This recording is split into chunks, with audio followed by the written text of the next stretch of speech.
When a jumper's shrunk, a wool jumper like this, if you press it, you get it back into shape very often. And this one had a cowl neck that had shrunk and impossible to wear. So I just sliced it off with a big pair of scissors. Because when wool like this, lamb's wool, shrinks it very much as it's gone in the wash, it becomes so felted that you can slice it easily. It means that you can redesign it. It's not going to unravel. It's very satisfying. So I enjoy doing this. It was quite quick and quite revolutionary. It turned into a sort of boat neck. And then I threaded up a yarn. This was a cotton mix yarn. And I like the contrast because I'm never going to get the same yarn anyway. It's impossible.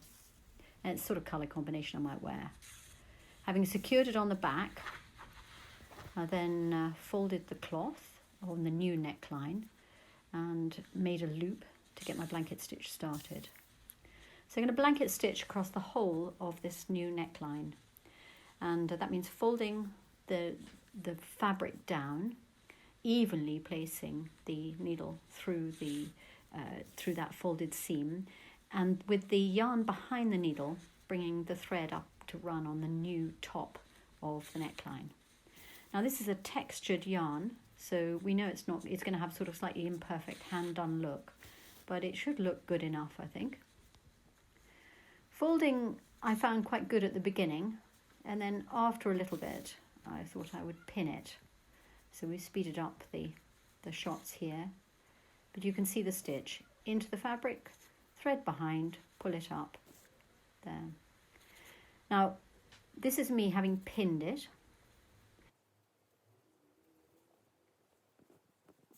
And in a minute I'll need to replace the thread. So you secure that top bit, the stop stitch, and secure your thread on the back. And you have to do that, otherwise that top stitch again will go backwards.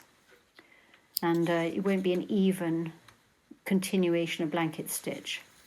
I then threaded the thread on the back again and carried on right to the end. And you can see that it's important to adjust your stitches sometimes. You can do that manually.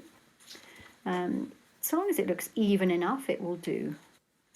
And I think there we are. That shows you the front. Now wool is very susceptible to steam and repressing and relaying, so I steamed it again at this point.